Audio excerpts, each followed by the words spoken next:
Logan, Suzanne here, Angel Intuitive, Spiritual Guidance Counselor, and Intimacy Intuitive.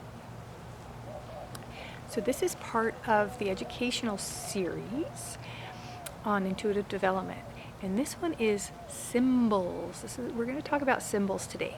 So what do we mean by symbols? We mean when you are tuning in intuitively, it's the little symbols that we get that have meaning to you or to the client, to the sitter, or whoever you're reading. For example, let me think of some. Okay, for instance, maybe you see a dove and you think it means something. It's peaceful, or you know someone that collects doves, or popular one, you see an apple that represents a teacher, maybe, or what are some common symbols for you? Maybe you see a cross, and maybe it means that person is a Christian or very religious. Maybe you see the military symbols to emphasize someone being in the military. Nature. We see trees. We see if something's to mean something's outside, or maybe it's maybe symbols are literal. Sometimes they're figurative or metaphoric. So that's what I want you to work on this week, is learning your symbols. Get a little notebook. It's nice to have a little list.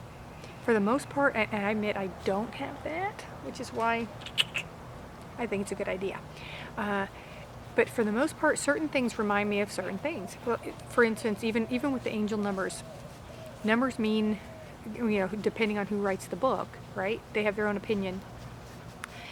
But numbers mean certain things to certain people, whether it's birthdays, special occasions, things like that. For instance, I think in the angel numbers, 7 means family or something. I don't even remember, but to me 7 means luck, because I think of a slot machine going 777, right? So I think luck.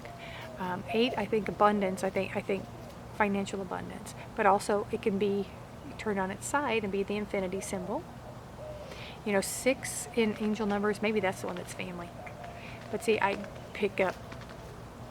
go dark. I think 666, I don't like it. I think negative. But sometimes it can mean something different to the client. If they have 6 siblings or whatever, they have a 6-year-old child, or they've been in this location for 6 years or this job for 6 years. Okay? So this week, again, I want you to focus on what your symbols are and what comes through. Now, these are your personal symbols. Again, I'm trying to think. Why can't I think of any of my personal ones? Here I'm doing the video, and it's like, my brain just stopped. Come on, guys. Okay, here's one, because they laugh at me for this one. So a lot of times when I'm dealing with dates or timelines, because time is irrelevant most of the time in session, on this planet, and it's hard to guess. We kind of get an idea. I pick up seasons. I'll feel weather to try to guess timeline, to guess months, right? So the one that they laugh at me at is when I'm looking for a month and I get an 8, to me that means October, not August. Why? Because octo means 8. Novo means 9. October, November. That's kind of how if I want it to mean, if something's happening in August, I'll get hot, sticky weather. So that'll be August, September, right? So it's that kind of thing, certain visuals that I get. For the most part, I get a lot of literal visuals for situations. But if I'm picking up something like that and it doesn't resonate with my view on something, then it's connected to the client. So if I get a number, I'll ask them, what does this mean to you? Or I'm seeing a dove, and to me, a white dove means peace. It's going to be a peaceful situation, a peaceful outcome.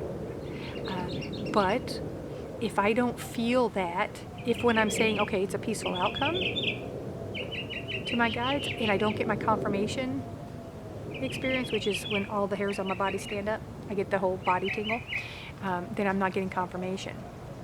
So I'll say, okay, I'll tell the clients, okay, I'm seeing a white dove. What does that mean to you?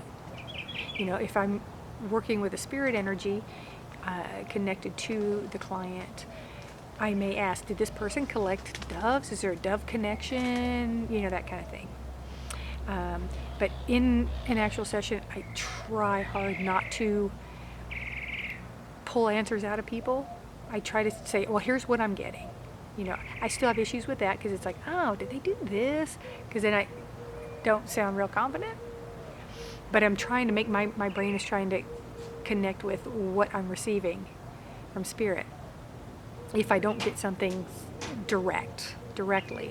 So I'm seeing this, you know, so it's like, okay, here's what I'm getting. I'm seeing a dove connected to this person. I'm not sure what that is. And then I will say, could there be, you know, could they be a collector? Could there be something connecting to the doves? Do they like birds? You know, that kind of thing. And go from there. So play with that this week and try to start a little list. Get some ideas. And like I love my birds. I love birds. Squirrel. And my little hummingbirds. Also, see, those are other things. So you can look up the meanings of animals if animals come in. Because usually, again, for example, you see a butterfly, there's transformation happening. This person's coming out of their shell or coming out of their cocoon or whatever. Okay? So if you want to practice reading someone or just seeing what happens when little symbols pop up and go, oh, that's what this means to me, and connect that. Because sometimes things come in so quickly. You know, we use our symbols. It's like our own little personal language in the intuitive realm. All right, so play with that. Play with your symbols this week and have a fabulous symbolic week.